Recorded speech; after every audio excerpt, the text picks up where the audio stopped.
காசி பாப்பானாகப்பட்டவர் இப்படியாகவே எல்லா உடைமைகளையும் இழந்து ஒரு நாள் எதுவுமே இல்லாமல் சிவகாமி தாசி வீட்டுக்கு போறார். வீட்டுக்கு போகும்போது பார்த்தால் சிவகாமி தாசி எனக்குமே காசி பாப்பா சிரிச்ச முகமா வருவான். இன்னைக்கு அந்த பாப்பா தலைய தொங்க போட்டுக்கிட்டு மடியிலே ஒண்ணுமில்ல கையிலேயும் ஒண்ணுமில்ல இப்படி வாரானே இவனை வச்சு என்ன செய்ய? இனி இவனுக்கு நமக்கும் சம்பந்தம் இல்லை. இந்த காசி பாப்பானை இதோடு நாமல் விரட்ட வேணும் என்று அவர் வரக்கூடிய வழியிலே நெஞ்செருதே காலை நீட்டி உட்கார்ந்திருந்தார். சிவகாமி தாசி வரும் வழியிலே அவர் நெஞ்செதிர காலை நீட்டி உட்கார்ந்திருந்தார். என் தாயான இசக்கி அம்மா உறங்கி கொண்டிருந்தாள். அவள் உறங்கி கொண்டிருக்கக்கூடிய நேரம் இந்த சிவகாமி தாசி அவர் வந்ததையும் சொல்லவில்லை. லட்சம் பொன் கொடுப்பவரை நித்தம் வைத்து சோறிடலாம். பிச்சை எடுப்போருடன் பேசி நமக்கு என்ன பலன் இருக்கு? கழுவடி நாய் போல் இருந்து காத்திருக்கிறாங்க காசி பாப்பாம்னு 4 வார்த்தை கேட்டா ஐயருக்கு ரோசம் வந்துட்டு சண்டாள பாவி காசி குலம் என்பதை இன்னைக்கு நிரூபித்து விட்டாளே அப்படி என்று சொல்லி அந்த காசி நல்ல பாப்பா அவர் கண்ணெதிரே காலை நீட்டி சிவகாமி தாசி பேசும்போது காசி பாப்பா நினைக்காரு லட்சுமி உள்ளதானே இருக்கா, அவ ஒரு வார்த்தை கேட்கலையே, அவ அம்மாள மாறி இவளும் நம்மள புத்திய காட்டிக்கிட்டாள அப்படின்னு லட்சுமி அம்மான இவர் தவறா நினைக்காரு. லட்சுமிக்கு நடந்தது தெரியாது. அப்ப இந்த காசி பாப்பா கால்நடையாகவே நாம கோவிலுக்கும் போக முடியாது, அரண்மனைக்கும் போக முடியாது என்று அவர் கால் போன தடமாக கால்நடையா வாராளே. அவர் சிறிது தூரம் போகும்போது கள்ளி காட்டு பாதையாக அந்த காசி பாப்பா வாராரே. தூங்கி எழுந்தரித்த என் தாயானை இசைக்கு அம்மா அம்மா சிவகாமி சுவாமி இன்னைக்கு வரவில்லையே நேரமாகி விட்டது அப்படின்னு கேட்ட உடனே வந்த அந்தன பாப்பா கையில ஒண்ணுமே இல்ல, காத்திருந்து தூங்குறாங்க அழுவடி நாயின்னு நான் 4 வார்த்தை கேட்டேன். அவன் பாட்டு எதிர்த்து போறான். இவன் போனா நமக்கு இன்னும் ஒருத்தன் அப்படின்னா அடியே நீ எல்லாம் ஒரு தாயா, உண்மையிலே எனக்கு கட்டிய கணவனா நான் நினைத்தேனே அப்படின்னு அவர் கொடுத்த 1 லட்சம் பொன்பொருள் ஆபரணங்களை அத்தனை எடுத்துக்கொண்டு அவர் கால் தடத்தை பார்த்தே கள்ளிக்காட்டுக்கு வந்தா என் தாயான இசைக்கு அம்மா. காசி பாப்பானிடத்திலே நடந்த விவரத்தை சொன்னா காசி பாப்பா நம்பவில்லை. ஆனாலும் அவளை ஏமாற்றி கொன்றுவிட்டு அந்த உடைமைகளை எடுத்து போக வேண்டும் என்று மடியிலே தலை வைத்து தூங்கி கொண்டிருக்கும் போது மணலை குமித்து தலைக்கு வைத்து கொண்டு அந்த அம்மா போட்டிருந்த ஆபரணத்தை அப்படியே அலுங்காம கலத்தினார். வெள்ள துணியில சுத்தி தோல்ல போட்டார். கள்ளிக்காடு தன்னதில அவரா அக்கம் பக்கம் பார்த்தாரு. அம்மா அசந்து உறங்கும் வேளையில ஒரு படல கல்லே தான் எடுத்து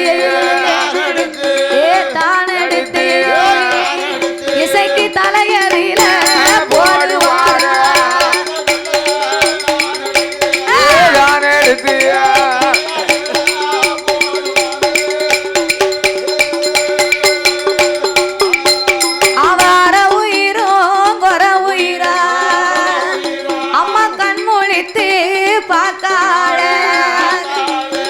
கள்ளி கொப்பை கண்டல்லவோ கள்ளி கொப்பை கடவுளாரிய நீயே சாட்சியாக இருக்க வேண்டும். நான் இவருக்கு துரோகம் நினைக்கவில்லை, கட்டிய கணவனாக நான் நம்பி வந்தேன். ஆனால் எனக்கு துரோகம் செய்து விட்டாய் இந்த காசி பாப்பா. கடவுளார் அறிய நீயே இதற்கு சாட்சி என்று கள்ளி கொப்பையை சொன்னார். காசி பாப்பா இன்னும் நீ சாகவில்லையா என்று மறுபடியும் கல்லை தூக்கி மறுபடியும் தலையில் போட்டார். அம்மாளுடைய ஜீவன் பிரிய இதை அறியாத நட்டுவான் தங்கையை எங்கே என்று தேடி வரும் போது அக்கா தங்கை இருக்கும் நிலைமையை கண்டு திருக்கண்ட நட்டுவானும் அவரோடு நாக்கை பிடுங்கி தன் உயிரை மாய்த்தான். உயிரிழந்த வேளையில தாயான இசைக்கியம்மா திருக்கண்ட நட்டுவானோ இருவேரின் உயிரதைதான்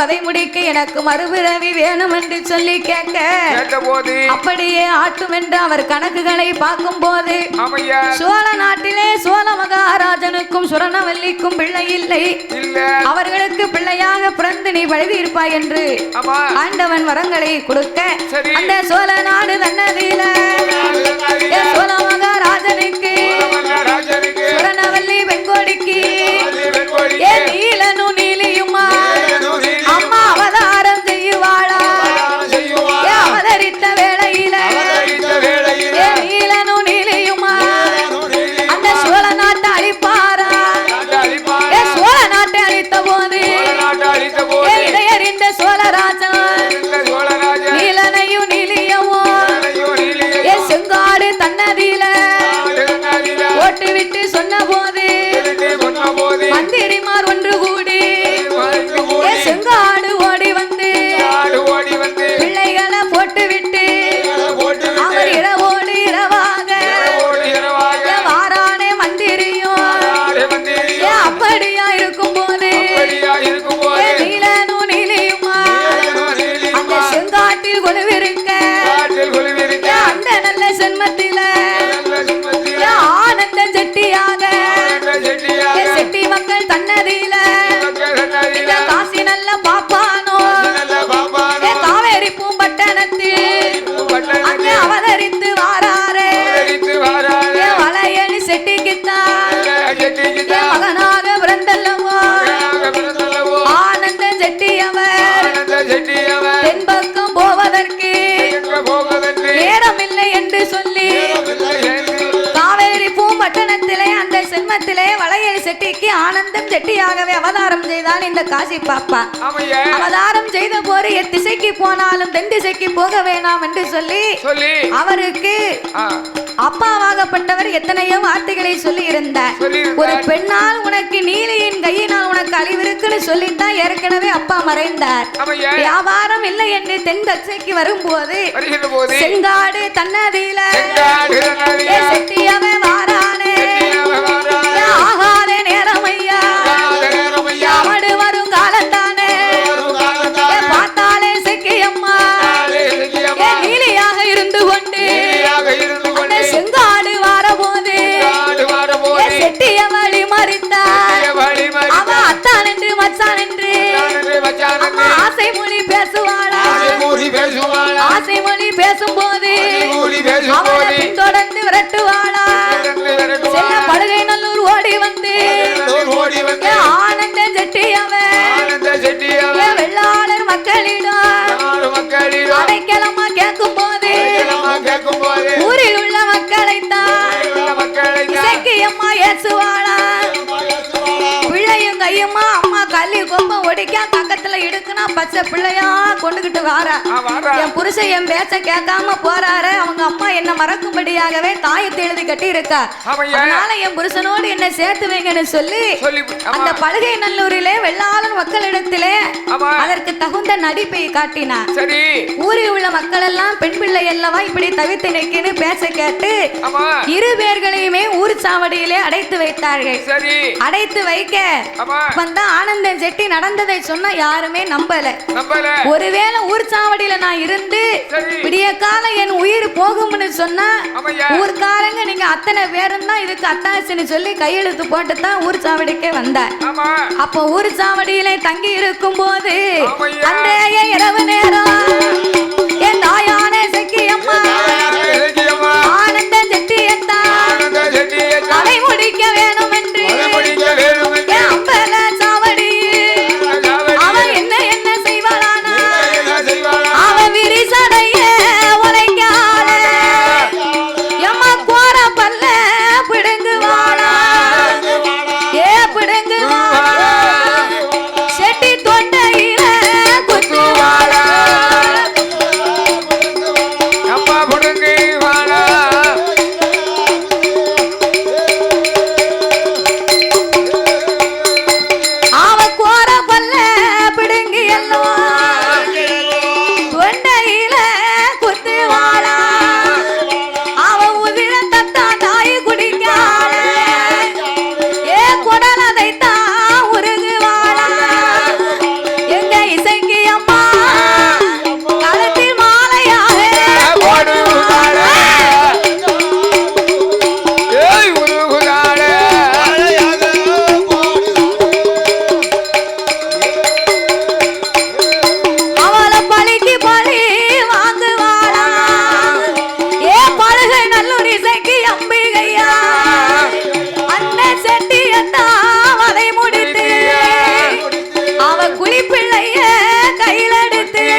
தாளாட்டு தன்னே நன்னே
கலை கோட்டு அமர தேவமணிவரோடு அஸ்தனுக்கு வாழோ தேவாதி தேவரெல்லாம் தேவாதி கையில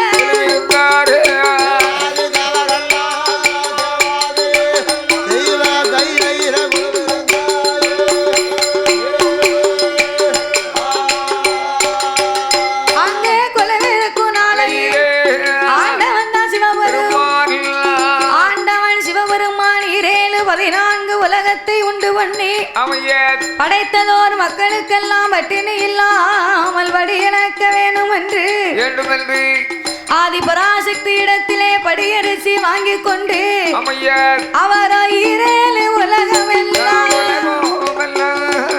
என்ன ஒன்னா மனுக்களுக்கு பகவாயிரை இழந்து வாராரு அவரை நாளிதினை எடுத்து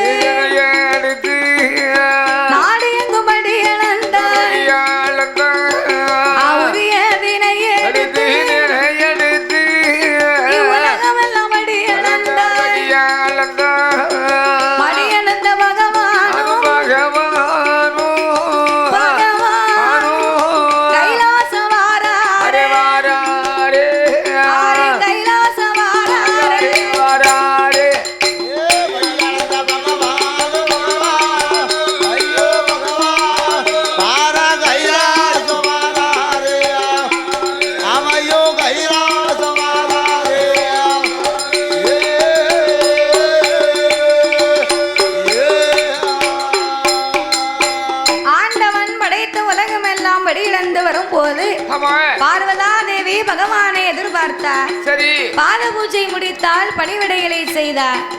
கலைத்த பகவானுக்கு கலைப்பாறு கொடுத்தார். கிளைத்து வந்த ஈசனுக்கு இலைப்பாறு கொடுத்து சக்தியோடு சிவனுமாகவே கைலாசத்திலே இப்படி குலவிருந்து வருகின்றார்கள்.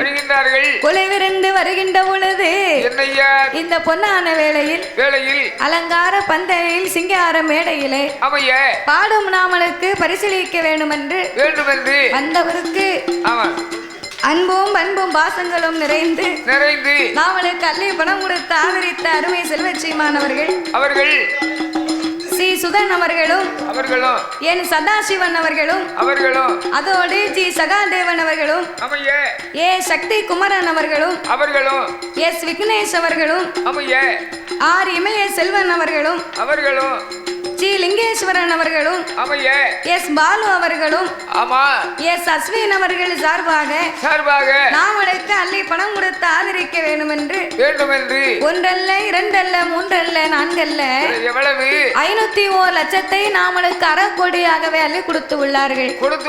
அப்படி நாமளுக்கு அள்ளி பணம் கொடுத்து ஆதரித்த அருமை செல்வச்சீமான்கள் இசைக்கு அம்மன் திருவருளாலே என் மாயாண்டி சுடலையின் கிருபையினாலே அவர்கள் வழி வழி வம்சங்கள் உச்சார் பெற்றார் உறவினர்களோடு அவர்கள் எப்படி வாழணும் தெரியுமா?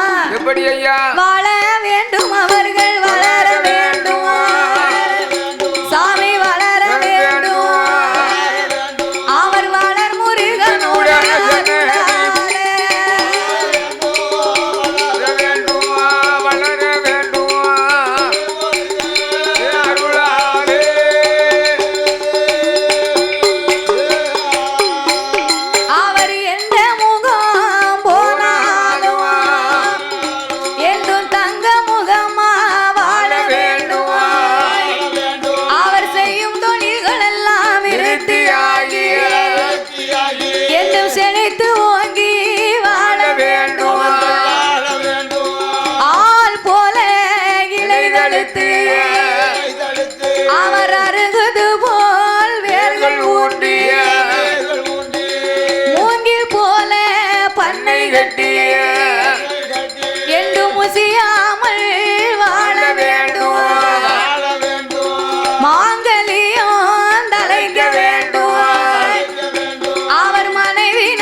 படியும் ஒன்று 10 ஆகி 10 100 ஆகி 100 ஒரு கோடியாகவே உயர்ந்து இந்த வயது போக இன்னும் 100 ஆண்டு பல்லாண்டு வாழ்க வாழ்க வென்று வரமளித்தாள் இசக்கியம்மா. அப்படியாகவே இருக்கும் போது ஆதிவல்லி கைலாசத்திலே அரணாரோடு பார்வதியா தேவியுமாக படியிழந்த பகவானுக்கு களைப்பாரி இளைப்பாரி கைலாசத்திலே குழுவிருந்து வந்தார்கள். மறுநாள் பொழுது விடிந்தது. பார்வதா தேவி மறுபடியும் படி இழப்பதற்கு படி அரிசி எடுத்து கொடுத்தார். ஆண்டவனும் படி அரிசி வாங்கினார்.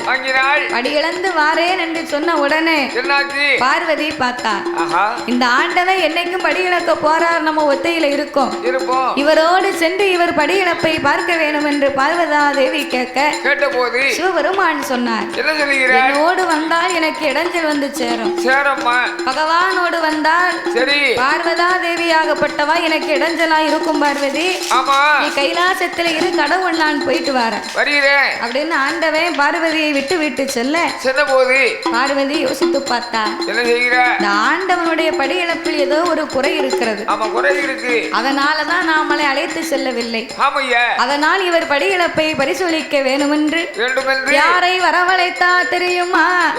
ஆதிசக்தி பார்வதியா.